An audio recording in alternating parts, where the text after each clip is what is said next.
ஒரு சில billionaire jet பிளைட்ல தனியா போயிட்டு இருக்கும்போது மில்லியன் கணக்கில் மக்கள் இன்னும் பிளாட்ஃபார்ம்ல படுத்துக்கிட்டு தான் இருக்காங்க.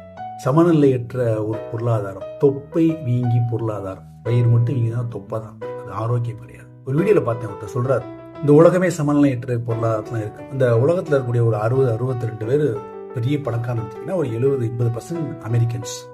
அவன்கிட்ட இருக்கக்கூடிய ஒரு 50% பணத்தை எடுத்து கொண்டாந்து எல்லாரும் சமமா பிரிச்சோம்னா இங்க எல்லாருமே பணக்காரன் ஆயிடுவான். யாருமே ஏழை கிடையாது. இந்தியா பொறுத்த வரைக்கும் விரல் விட்டு எண்ணிடலாம், 2-3 பேர் தான். அம்பானி, அதானி, பில்லியனர்ஸ். இந்தியாவும் அதே நிலைமையில இருக்கு, சமநிலையற்ற ஒரு பொருளாதாரம். பணம் தான் சக்சஸ்ன்ற தவறான ஒரு மோட்டிவேஷனை நமக்கு இருக்க அடுத்த ஜென்ரேஷனுக்கு நம்ம கொடுத்துடக்கூடாது.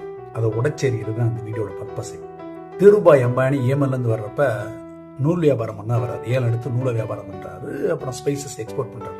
அதோட நிறுத்திருந்தாருன்னா அவரு அதே தொழில வந்திருப்பாரு. பெட்ரோகெமிக்கல், ரீட்டைல் இண்டஸ்ட்ரீஸ், இது அது ஃபைனான்ஸ் எல்லாத்தையும் உலகை ஆளுன்னு நினைக்கிறது. இது ஒரு ஹிட்லர் மனப்பான்மை தான், பேராசை எண்ணம். வரலாற்றால திருப்பி எழுத முடியாது அனில் அம்பானியோட தோல்வி. இன்னைக்கு திருப்பி வர்றான்னு சொல்றாங்க. இருந்தாலும் 2 கம்பெனி மஞ்சள் நோட்டீஸ் கொடுத்தாரு. அவரோட மகன் அவரோட பிள்ளையவே பாதிக்கும். சித்தார்த் காஃபி டே சிஇஓ, பெங்களூர்ல ஒரு 5-6 காபி கடை நடத்தினாரு. இன்னைக்கு ஒரு கோடீஸ்வரன் இருந்திருப்பாரு, சந்தோஷம் வாழ்ந்திருப்பாரு, அமைதியோட மனமையோட. பேராசை உலகத்தை ஆளும். காஃபி டே எவனும் வாழக்கூடாது, காஃபி கடை வச்சு எவனும் நடத்திருக்கூடாது, நான் மட்டும் நடத்தணும் எண்ணம். கடன் வாங்கி தொழில் நடத்தும். 7000 கோடி கடன், கடைசியில தற்கொலை. வரலாற்றில் அழிக்க முடியாது அந்த தற்கொலையும். இப்படி பல சொல்லிட்டு போலாம். விஜய் மல்லையா பியர் மட்டும் வியாபாரம் பண்ணிட்டு இருந்தாரு, அப்புறம் ஹோட்டல் இண்டஸ்ட்ரி வரும். அப்புறம் கிங்ஃபிஷர் ஏர்லைன்ஸ் கடன் 7000 கோடி போய் யூகேல போய் தலைமறைவு வாழ்க்கை. காரணம் பேராசை எண்ணம். இதெல்லாம் ஹிட்லர் மனப்பான்மை. நான் மட்டும் வாழ வேண்டும்.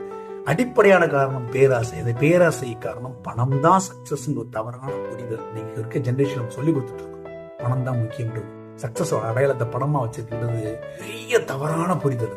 தமிழ்நாட்டில் ஒரு குரூப், டிவிஎஸ் குரூப், 100 வருஷமா தொழில் பண்ணிட்டு இருக்காங்க. அவங்க நினைச்சா இன்னைக்கு நிறைய இண்டஸ்ட்ரிக்குள்ள போயிருக்கலாம். ஆனா மோட்டார் இண்டஸ்ட்ரி இதோட எதுவும் கிடையாது. Car, bike, tractor, tyre, motor சம்பந்தப்பட்ட மட்டும் தான் தொழில் ஆகும். ஒருத்தர் செய்யற தொழில அவன் என்ன செய்யறானோ அதை மட்டும் செஞ்சானா சக்சஸ். ஒரு வக்கீல் இருக்கிறாரு, கேஸே வரமாட்டேங்குது, ஏத்தாப்புல வடக்கடை போட்டிருக்கான், 4 to 7 தான் போடுறான், 5000 ரூபாய் சம்பாதிச்சு போயிடும். பாக்குறாரு, இவரும் வடக்கடை போடுறாரு, முன்னாடி இடம் கிடக்கு வடக்கடை போடுறாரு, ஒரு ஆளை வச்சு போடுறாரு. பண்ண முடியல, அவன் பண்ற வடையை கொடுக்க முடியல, கடைசியில வடக்கடைக்காரனும் ஆக முடியல, வக்கீலா ஆக முடியல அவரால். காரணம் பேராசை. பணம் என்ற ஒரு பணம்ன்றது ஒரு செயற்கையான ஒரு விஷயம். இயற்கைக்கு பணத்தை பத்தி தெரியாது. இயற்கைக்கு எது தெரியாதோ அது விலைக்காது, ஜெயிக்காது, அது உண்மையற்ற தன்மை உள்ளது.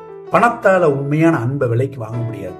லட்சம் கொடுத்தாலும் ஒரு உயிரை உருவாக்க முடியாது, குழந்தைய வாங்க முடியாது. பணத்தால் இயற்கையான ஒரு விஷயத்தை செய்யவே முடியாது பணத்தால். இந்த உண்மை புரிந்தவன் மன நிம்மதியுடன், மன அமைதியுடன் சந்தோஷமாக வாழ்வான். இந்த பூமியில் நல்ல சிந்தனையில் விதைப்போம், நம்பிக்கை வளர்ப்போம், அன்புடன் நம்பினான்.